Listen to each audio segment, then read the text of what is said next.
This is very By a dangerous. landslide. By a landslide. This is a dangerous one for Jake. He needs to do it, though. This is a dangerous fight for Jake. The kid has got balls the size of Manhattan. Davis!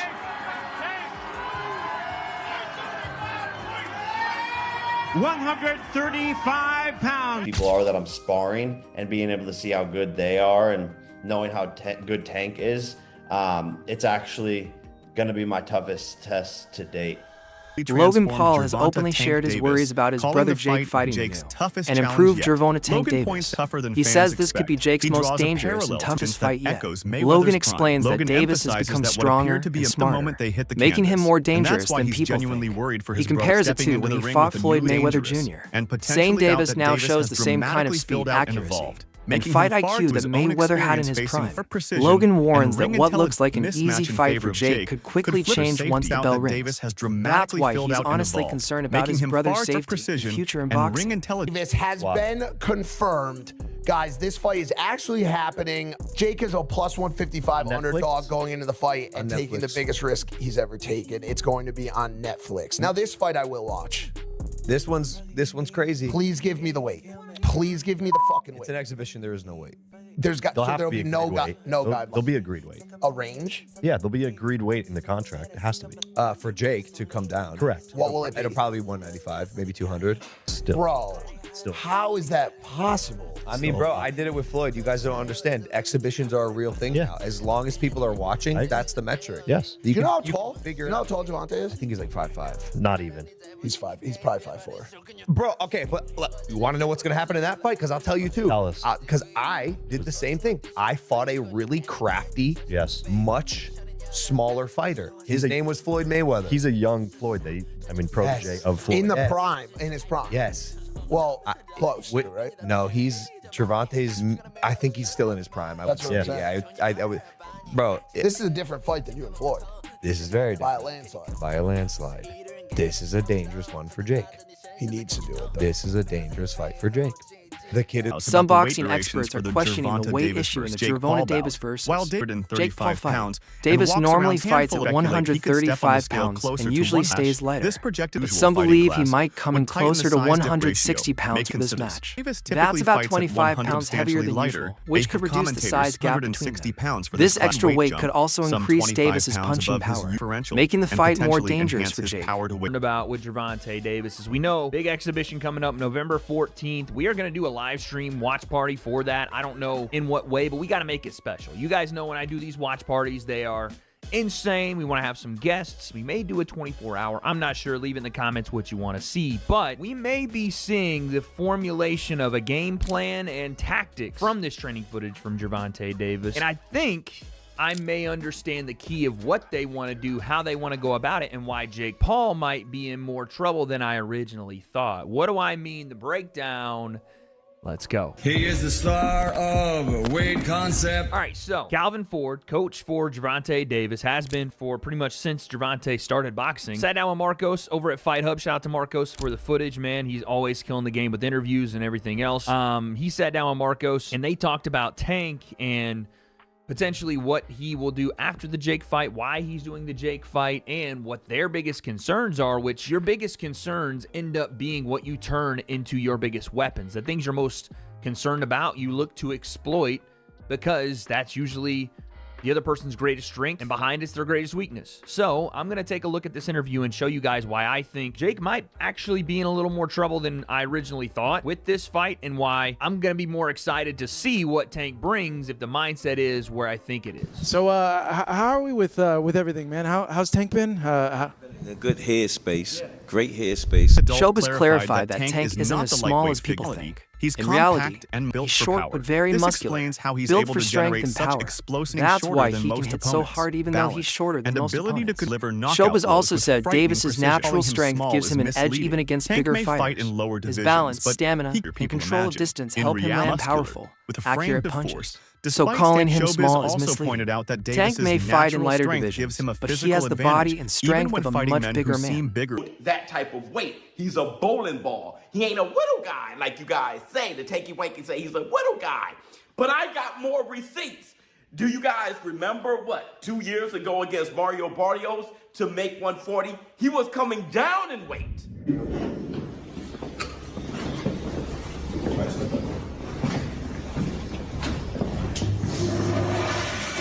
144.1. Weighing in at 144 plus.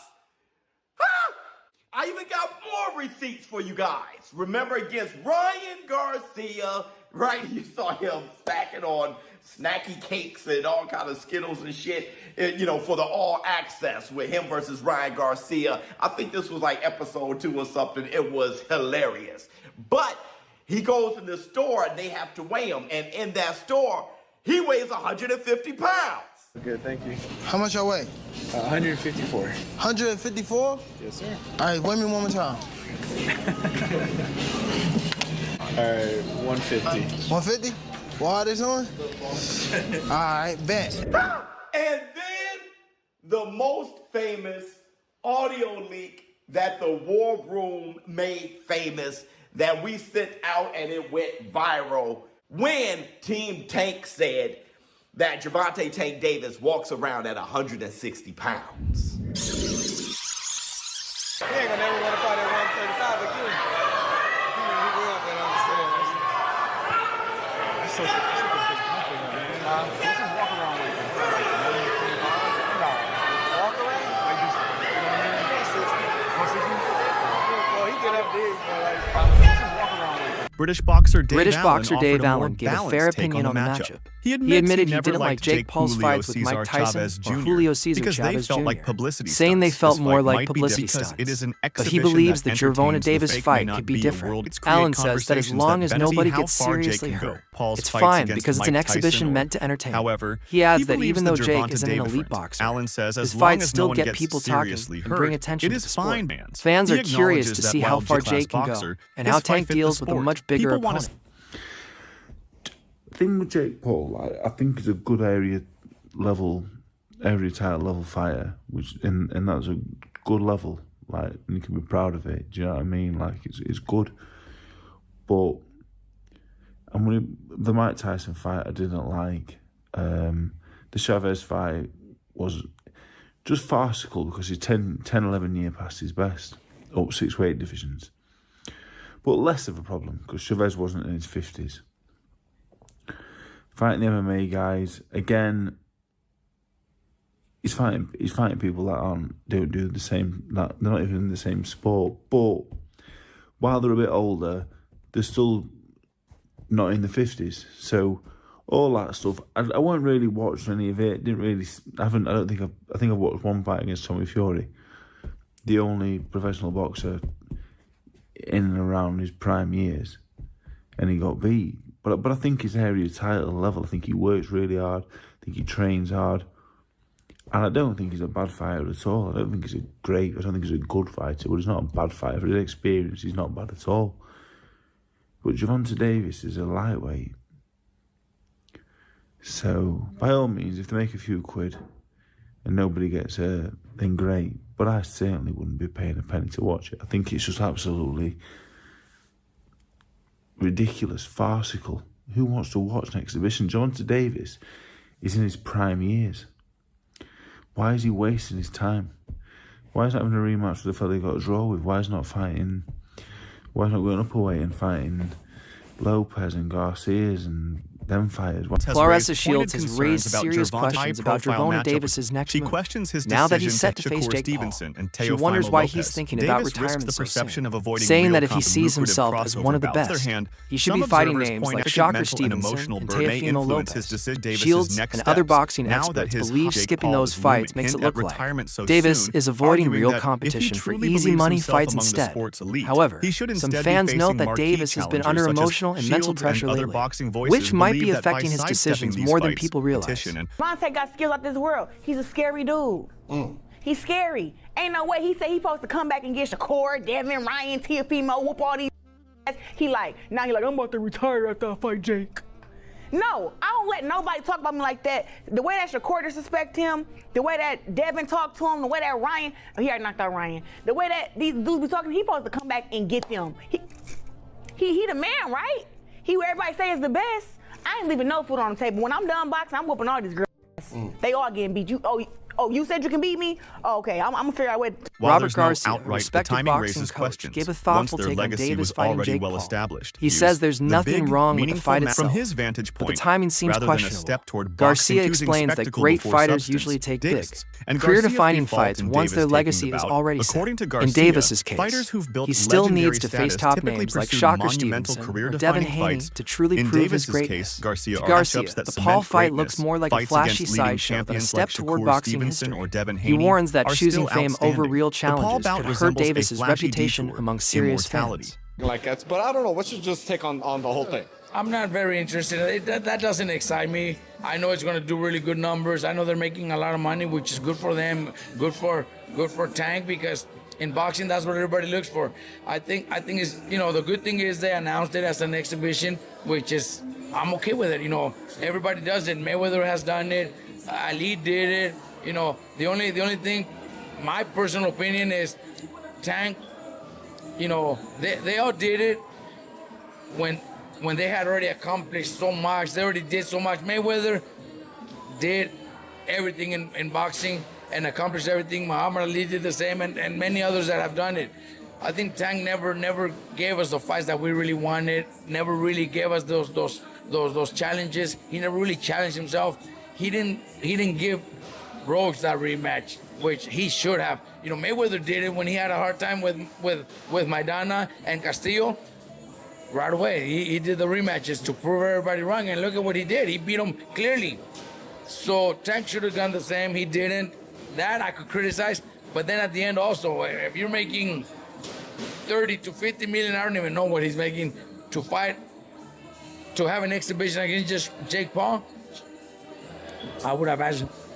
I would do the same. No one would say no to that. Right? If I had one of my fighters get an offer to fight a big celebrity, a big YouTuber for $20-30 million, I would probably do the same. So I don't blame him. You know, it's boxing. At the end of his career, 20 years from now, nobody's gonna care of how many belts. Charleston White completely dismisses Jake Paul's boxing career, calling it pure entertainment disguised as sport. He says Jake's fights aren't real boxing matches, but carefully planned shows made to make money and attract views. In his view, Jake hasn't fought a true top-level boxer who could test his skills and endurance. White's comments echo what many boxing fans feel, that Jake is using boxing as a business, not a passion. He believes that if Jake ever faces someone like Gervonta Davis, the difference in talent will be obvious. Davis's experience, reflexes, and training would expose Jake's weaknesses. White insists that no matter how popular Jake gets, stage fights don't make legends. And Charleston White gave his review and what he thought about the Gervonta Davis and Jake Paul fight. And what he said was, look, man, do not pick against Jake Paul because he didn't believe that any of the fights that Jake Paul have had to date really have been a real thing. And that the boxing world is looking for that great WHITE hype. And Jake Paul is going to be that guy, even though he really can't do it in a real boxing match. So he was basically reflecting and saying that he, you know, the saying where they say, believe a half of what you hear, half of what you see and none of what you hear. He adjusted it to say, don't believe anything you hear and anything you say, anything that you hear and anything that you see.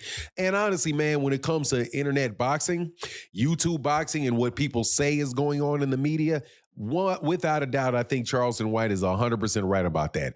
Don't believe anything you hear. Don't believe anything you see. Wait to see how things play out, and ultimately everything will come out in the wash. Well, going into this fight with Gervonta Davis, I had my concerns about the fight because of the same type of reasoning that Charleston White used, except for mine is slightly different. I don't think that either one of these guys are going to try to do too much damage to each other. Number one, because if it's scripted, which more than likely to an extent it will be, Gervonta Davis is not going to put himself in a situation where Jake Paul is going to. Not everyone believes Tank can beat Jake Paul. Some experts remind fans that weight classes exist for a reason. They admit Tank is powerful and explosive at lightweight, but fighting someone much heavier like Jake changes things. Boxing is about physics as much as skill. A 135 lb fighter going against someone over 190 pounds faces serious disadvantage in size, reach, and strength. They say Tank's punches might not hurt Jake the same way they hurt lighter opponents. Even clean shots might not have the same impact on someone as big as Jake Paul. Who will win in this fight? Jake Paul or Tank Davis? It's a legit question. And I actually want to really hear your thoughts on who do you think is going to win. Because I know what Vegas is saying, but I want to know what you think. You got Personally, I think Tank too little, bro. Yo, I think Tank too little. I'm so glad you have a brain on your fucking shoulder. I think Tank too little. I said, bro.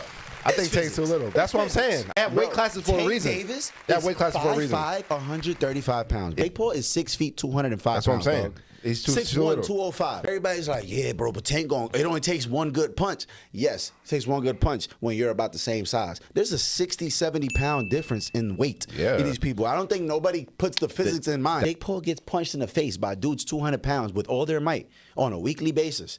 A 135-pound puncher, bro. If y'all remember the Mayweather versus Conor McGregor fight, Conor walks around like 180 on the regular. He's like 5'9", 180. Mayweather's like 5'7", 145. That 30-pound, 20, 30-pound difference, bro, if you remember that fight, Mayweather was putting mittens on Conor. Guess what happened to Conor? He didn't hit the ground once. No. He lasted all 12 rounds getting hit with flurries. I'm talking about Mayweather was having his time. He's being cocky with it, hitting him with all kind of combos. And we're watching the last 3 rounds of that shit like, yo, knock him out. And you know what? He could not knock him out because Conor gets punched by people that are 170, 180 pounds on a regular. And just that 20, 30-pound difference, it was like impossible for him to do anything. And that's exactly what I feel like. Even with all the criticism, many fans find Jake Paul's role in boxing exciting. His fights always spark debates and bring attention to the sport. Some people call it a cash grab, but others see it as a way to keep boxing fun and fresh. Jake has a rare ability to get people talking, whether they love him or hate him. Every fight he's in draws massive interest because fans either want to see him win or finally lose. That mystery keeps viewers hooked. Even old-school boxing fans admit Jake's presence adds drama and excitement that boxing has been missing for years. Oh, this is bad for boxing. This is bad for boxing. Mate, calm down. Calm down. Honestly, I'm not a big fan of him, but he's bringing a lot of eyes to boxing. A lot of eyes to boxing. He's doing great for boxing. I don't care what everyone thinks. The weight difference is mad though. Lightweight to, God knows, cruiserweight or whatever the hell he is. Oh, Gervonta might get thumped up, you know. Hey, if he gets bashed up, I can never go on TikTok live again. The TikTok warriors are going to give me a hard time. They're going to say Jake Paul's undisputed. Oh my God, he's the best. Gervonta Davis' story is about survival as much as success. Growing up in West Baltimore, he faced poverty, foster care, and the absence of his parents. Boxing became his way out. He remembers sleeping outside the gym, fighting in the streets, and living through constant danger. Even now, after fame and money, that fear of going back keeps him focused. For Davis, every punch represents his fight against his past. The upcoming clash with Jake Paul isn't just about showmanship, it's a turning point. With his legacy still being built, many wonder if this fight helps or hurts him. As trainer Robert Garcia warned, choosing spectacle over substance could affect how history remembers him. The real risk for Davis isn't just losing the fight, it's losing his reputation. I like, when it's all said and done and when you guys go off, they go into the next man. So if y'all can make a big payday, go get that payday. The sport of boxing don't love you. And that's the problem with this sport. It's like, what Jake Paul did, man, it's crazy. But people getting paid off of it. Yeah. So if he can call any one of y'all out and y'all can get that payday, I say go get it, baby. I'm not mad at it. For me, and I'm not mad at this move at all for Tank Davis, but I think when it comes to boxing fans, there's an essence that comes with this sport, and it's an essence that hasn't been lost.